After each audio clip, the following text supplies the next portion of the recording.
Seuls les pays stupides ne ripostent pas quand on leur tire dessus, mes amis. J'aimerais pouvoir m'attribuer cette merveilleuse déclaration, mais en réalité, c'est une citation de Marco Rubio qui parlait de ce qu'un pays devrait faire lorsque l'Iran l'attaque. Il parlait spécifiquement des navires dans le détroit d'Ormuz, mais nous parlons maintenant de la nouvelle de dernière minute concernant l'Iran qui attaque directement Israël à cause des actions d'Israël, non pas en Iran, mais au Liban avec le Hezbollah. C'est un changement géopolitique énorme et sans précédent qui crée de vrais problèmes sérieux pour Trump et de vrais problèmes sérieux pour Bibi Netanyahou. Il faut analyser tout cela en détail car la riposte d'Israël, les actions de Trump et l'impact sur les négociations de cessez-le-feu ou l'accord de paix à venir sont très importants. Mais avant tout, la chose la plus importante à comprendre, c'est qu'il s'agit d'un test. Le peuple iranien observe de très très très près. Et Trump comme Netanyahou vont devoir gérer cela avec toute la connaissance géopolitique que l'on sait que ce duo possède. Est-ce que cela va signifier qu'ils vont finir par s'opposer l'un à l'autre? Vont-ils discrètement donner cette image qu'ils montrent souvent juste avant de préparer une grande attaque militaire contre l'Iran, à savoir un manque de coordination? Et ils laissent tard plus ou moins filtrer dans les médias qu'ils ne s'en sortent pas vraiment, mais ensuite il se passe quelque chose d'important. Est-ce que c'est ça le plan? Nous allons tout analyser. Mais d'abord, quelques mots de Marco Rubio lui-même, juste pour rappeler le contexte à tout le monde, car il me semble que beaucoup de gens ont tendance à l'oublier. Ils oublient le fait que des missiles balistiques s'abattent sur un pays. Maintenant, imaginez que vous marchez dans un supermarché à New York et qu'un missile balistique venant du Mexique frappe votre quartier. Et que votre supermarché s'est effondré, il a brûlé. Comment l'Amérique réagirait-elle à cela? Je pense que c'est une question que nous devons tous nous rappeler, parce qu'on a un peu l'impression que, oui, le Hamas tire des missiles sur Israël, peu importe, ce n'est pas grave. Le Hezbollah tire des missiles sur Israël, d'accord, ce n'est pas grave. L'Iran tire maintenant des missiles balistiques. Rappelez-vous, ce sont des missiles capables de se fragmenter en plusieurs morceaux, ce qui peut vraiment blesser des civils de façon très grave. Ils sont très difficiles à intercepter. Et tout le monde dit: «Oh d'accord, faisons machine arrière. Prenons juste un instant pour remettre les choses dans leur contexte. Israël est un pays souverain. Vous n'aimez peut-être pas ce fait. Cela peut vous mettre mal à l'aise, mais c'est un pays souverain qui est attaqué par des missiles. Maintenant, les raisons géopolitiques de tout cela, on peut toutes les analyser. On pourra y revenir dans un instant, mais c'est ça, le contexte. Un pays attaqué serait insensé de ne pas réagir. La vraie question est à quelle stratégie adopter pour riposter. Comment faire comprendre à l'Iran qu'ils ne peuvent pas tout se permettre sans conséquence? Mais comme je l'ai dit, commençons par Marco Rubio, car je me suis un peu égarée. Bienvenue sur The Pushback. Je suis Meraka, votre hôte. Nous ripostons contre tout ce que nous voyons. Alors n'oubliez pas de vous abonner, de liker cette vidéo, de la partager avec un ami, de faire ce que vous avez à faire parce que nous, la famille, on en a assez. Et si vous en avez assez, alors bienvenue, vous avez trouvé les vôtres. Ce gars-là, c'est vraiment celui que je veux voir président. J'ai entendu un navire de la marine américaine. Qu'est-ce qu'on est censé faire? Il y a un cessez-le-feu, on ne tirera pas sur vos drones. C'est une question et une position stupide. Bien sûr, on a riposté contre eux. Ils nous tiraient dessus. C'est ce que je m'attendrais à faire. Seuls les pays stupides ne répliquent pas quand on les attaque. Nous ne sommes pas stupides. Si vous attaquez un Américain, Seuls les pays stupides ne ripostent pas quand on leur tire dessus, et nous ne sommes pas un pays stupide. Et malheureusement, en ce moment, il semble qu'on s'attende à ce qu'Israël agisse comme s'ils étaient stupides. Vous l'avez sûrement vu, c'est partout dans les actualités. Hier, l'Iran a riposté contre Israël sans avertir. Mais venant d'Israël, dire sans prévenir est peut-être exagéré. Pour ceux qui ne connaissent pas, l'Iran a un réseau de groupes supplétifs. Les Houthis contrôlent les mers, le Hamas à Gaza, le Hezbollah au Liban. Ces diverses armées, dotées de capacités variées, se sont restructurées pour soutenir la République islamique dans son projet de domination mondiale. Quoi qu'il en soit, le Hezbollah et Israël avaient dans ce genre d'accord de cessez-le-feu étrange, mais le Hezbollah l'a violé, et ce depuis le tout premier jour. Ils n'ont jamais été intéressés par l'accord de cessez-le-feu. Au Moyen-Orient, un cessez-le-feu vise souvent à rassurer les alliés occidentaux, mais en réalité, les deux camps poursuivent et n'aiment pas les combats. De toute façon, le Hezbollah ne respecte aucun des accords auxquels il est censé se conformer, alors Israël décide d'intensifier la situation et de mener une attaque à Beyrouth. D'accord, Trump dit de ne pas le faire. Mais Israël avertit, si le Hezbollah viole à nouveau le cessez-le-feu, nous attaquerons Beyrouth. Devinez quoi? Le Hezbollah viole le cessez-le-feu et Israël attaque Beyrouth.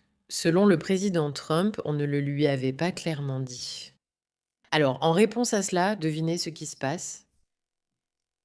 L'Iran décide d'attaquer Israël. L'Iran, Israël attaquent un autre pays Et donc l'Iran décide d'attaquer Israël. Pour mettre cela en contexte, imaginez si l'Amérique et le Mexique se battaient. Et donc l'Amérique attaquait le Mexique, et puis la Chine décidait d'attaquer l'Amérique parce que l'Amérique avait attaqué le Mexique. Ce n'est pas quelque chose d'acceptable. Évidemment, c'est un peu plus compliqué que ça parce que le Hezbollah est vraiment un proxy de l'Iran. Ils sont financés par eux et ils sont leurs bras armés, c'est l'un de leurs tentacules. Mais voilà le contexte et l'histoire derrière tout ça. Et l'Iran lance des missiles balistiques. Maintenant, si vous regardez cela d'un point de vue très très simpliste, vous pourriez croire que, d'accord, l'Iran lance simplement des missiles. Alors qu'est-ce qu'Israël va faire à ce sujet? Mais c'est un test. C'est un test absolument crucial pour Trump et Netanyahou en ce moment même. Et je vais vous expliquer pourquoi. Très simplement, l'Iran ne croit pas que Trump soit réellement intéressé à mettre à exécution sa menace d'une attaque militaire. Ils observent la situation en Amérique, influencés par leur propagande. De plus en plus d'Américains souhaitent que leur pays se retire de cette guerre. Et ils ont exercé beaucoup de pression sur Trump pour qu'il n'entre pas dans une nouvelle escalade militaire. Maintenant, à la table des négociations, il ne faut jamais se retrouver dans une position où la personne avec qui vous négociez se rend compte que vous devez absolument signer cet accord et que vos menaces sont des menaces creuses. C'est ce que l'Iran teste en ce moment.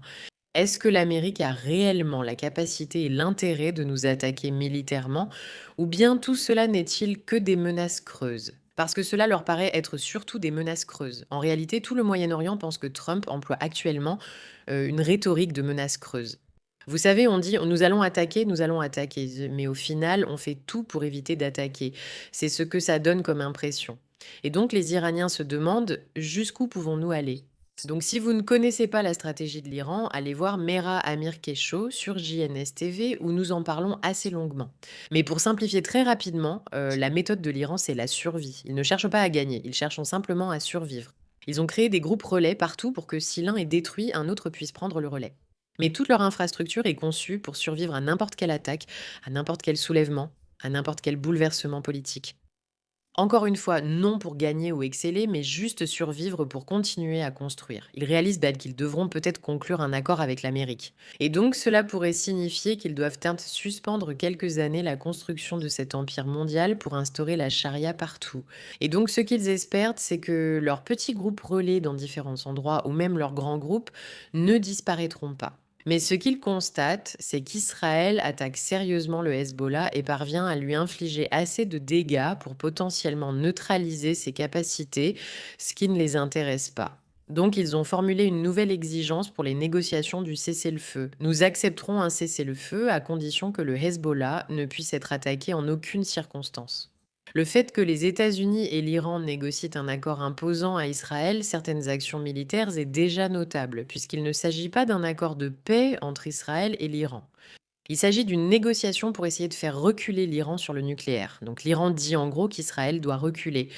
Mais Israël n'est pas intéressé à reculer face au Hezbollah. C'est pourquoi il continue de les attaquer en ce moment, alors que le Hezbollah continue d'attaquer Israël. Tout cela est une façon compliquée de dire qu'hier, l'Iran a fait quelque chose de totalement inédit et a essayé d'appuyer sur le bouton pour voir jusqu'où il pouvait aller. Pouvons-nous attaquer Israël et faire de cela une nouvelle norme? Comme le Hamas tire des missiles, comme le Hezbollah tire des missiles, nous allons tirer des missiles balistiques. Et l'Amérique ne va pas vraiment permettre à Israël de faire quoi que ce soit à ce sujet parce qu'ils veulent tellement cet accord. Si c'est le cas, ils savent qu'ils peuvent simplement continuer à faire traîner ces négociations aussi longtemps qu'ils le souhaitent et qu'ils n'ont pas vraiment à s'inquiéter de grand-chose. La raison pour laquelle ils n'ont pas à s'inquiéter de grand-chose, c'est parce que l'Amérique ne fait que brandir une menace creuse d'opérations militaires.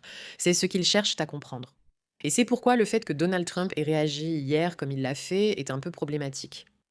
Bien que Barak Ravid, considéré comme l'un des pires journalistes d'Israël et un traître à Israël, soutienne la cause iranienne, il a publié: le président Trump me dit qu'il appelle Netanyahou pour lui dire de ne pas riposter. Donald Trump a immédiatement fait ce genre de déclaration en disant en gros: Iran, vous avez tiré vos missiles, passez à autre chose, revenez à la table des négociations.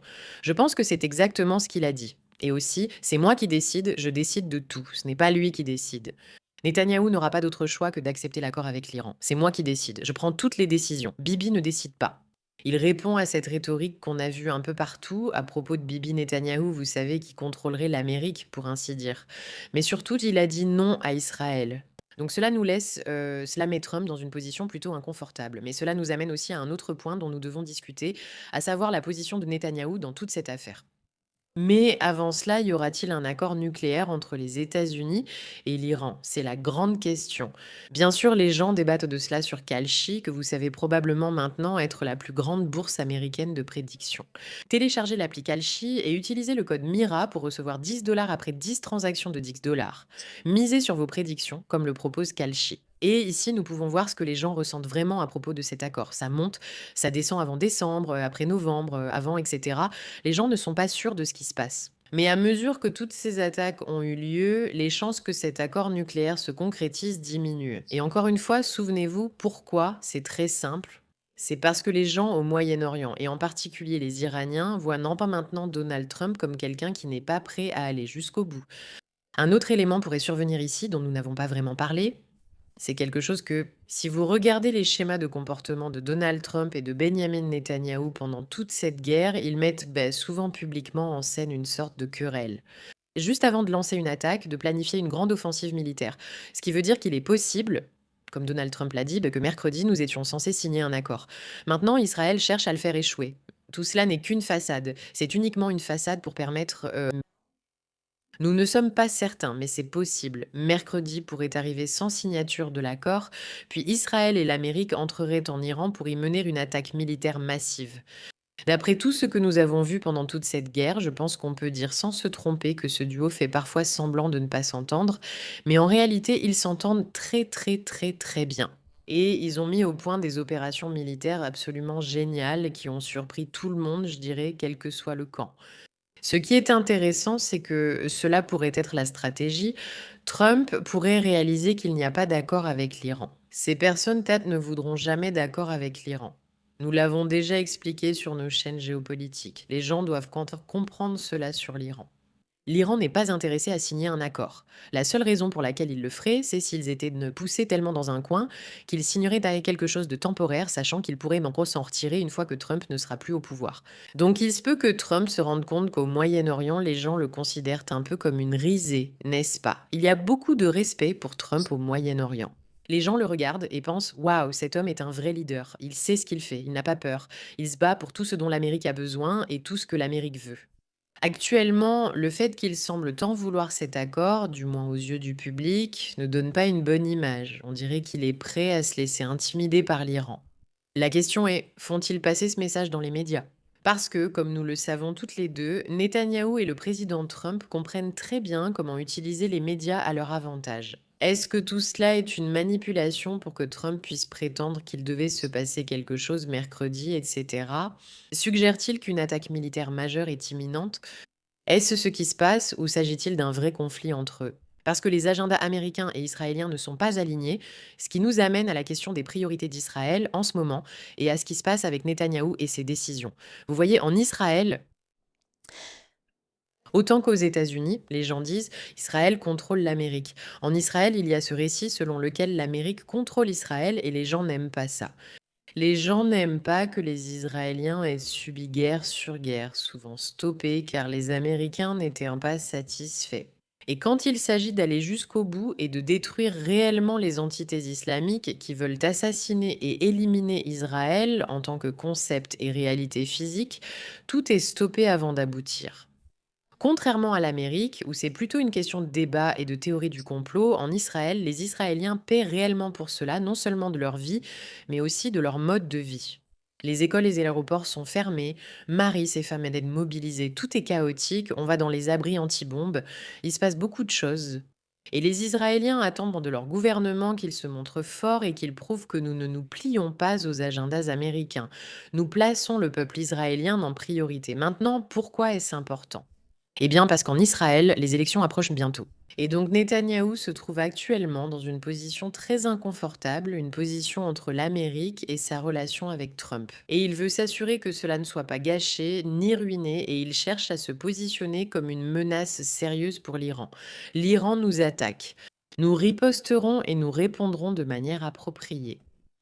Cependant, s'il fait cela, il gagne beaucoup de points auprès de son peuple, mais il risque de compromettre la relation avec l'Amérique. Et c'est ce que ces deux politiciens doivent constamment gérer. Leur base interne, les personnes qui les élisent réellement, ce qui est très important. mais aussi les politiques internationales et données démographiques, tout aussi cruciales pour la sécurité mondiale. Les Israéliens ne seront pas en sécurité sans dissuasion envers l'Iran, ni si Israël manque de capacité militaire ou si l'Amérique rompt leurs relations.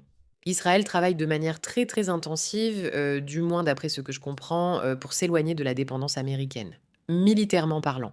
C'est excellent pour Israël, mais terrible pour l'Amérique. Contrairement à ce que disent les médias, même si l'Amérique donne beaucoup d'argent à Israël, tout cet argent est ensuite obligé d'être utilisé directement en Amérique pour acheter l'équipement militaire des États-Unis, ce qui signifie qu'Israël ne va pas ailleurs. Et soit devenir une véritable concurrence pour l'industrie militaire américaine, ce qu'Israël a la capacité de faire grâce à sa technologie et à ses connaissances militaires. Rappelez-vous, Israël est un pays intéressant parce que, contrairement à d'autres pays, il est presque constamment en conflit, ce qui signifie qu'il teste tout, voit ce qui fonctionne et dispose d'un véritable champ de bataille pour développer et faire avancer la technologie de manière très poussée, contrairement à d'autres pays. Ainsi, l'Amérique parvient à garder Israël à l'écoute de ses exigences en les rendant essentiellement dépendants d'elle. Donc qu'Israël, sorte de cette dépendance ne serait pas une bonne chose pour l'Amérique à bien des égards, ce qui est ironique parce que c'est justement ce que, les gens réclament en espérant que ce serait plus favorable à l'Amérique. Mais c'est là que Netanyahou se trouve en ce moment. Il doit naviguer. Est-ce que, le peuple israélien va être la priorité ou bien est-ce que maintenir la relation avec l'Amérique va être plus important que cela? Pour la sécurité à long terme d'Israël. Et quand je dis à long terme, bien sûr, on parle jusqu'à la fin de la présidence de Trump, parce qu'une fois que ce sera terminé, on n'a aucune idée de qui prendra le pouvoir aux États-Unis. Et cela pourrait être quelqu'un de très défavorable à ça Israël. Et donc Israël essaie de développer ses propres moyens pour devenir indépendant, mais c'est là qu'Israël et l'Amérique se retrouvent actuellement dans une situation vraiment, vraiment compliquée. Maintenant, si vous allez sur internet, et que vous regardez comment les gens parlent de tout ça, c'est vraiment, vraiment intéressant. L'Iran a tiré des missiles balistiques vers le nord d'Israël dimanche soir en réponse aux frappes israéliennes sur les banlieues sud de Beyrouth, ayant fait 2 morts et 11 blessés. J'ai eu une idée intéressante d'une femme politique israélienne qui a dit: si l'Iran attaque Israël en réponse aux frappes d'Israël contre le Liban, cela signifie quelque chose. Cela signifie qu'ils ont très très peur des capacités d'Israël au Liban. Autrement dit, au lieu de risquer une guerre totale en attaquant l'Iran et de provoquer la colère des Américains, ce qui n'est pas encore arrivé, même si dans une certaine mesure c'en est déjà une, parce que si tout un pays passe des jours entiers dans des abris anti-bombes, qu'est-ce que c'est si ce n'est pas une guerre? Cependant, pourquoi ne pas simplement attaquer le Liban? Pourquoi ne pas simplement frapper plus fort le Hezbollah en guise de représailles? Parce que cela coupe immédiatement la tentative de l'Iran de dire: «Vous savez quoi? Nous contrôlons tout ce qui se passe. Si vous attaquez un autre pays, nous allons vous attaquer pour cela». Quand vous répondez ainsi et affirmez que ce pays subira les conséquences, vous les remettez à leur place. J'aime vraiment cette stratégie que je trouve excellente. Malheureusement, on ne m'écoute pas. La défense israélienne a intercepté la plupart des projectiles sans victime, mais les gardiens de la révolution iranienne promettent une semaine de frappe jusqu'à ce qu'Israël cesse. Le président américain Donald Trump a exhorté le premier ministre Netanyahou à ne pas riposter et a appelé l'Iran à revenir à la table des négociations, soulignant qu'un accord américano-iranien presque finalisé a été perturbé par cet affrontement. Les responsables israéliens ont promis une riposte puissante alors que les tensions montaient, ce qui a fait grimper les prix du pétrole et le bitcoin.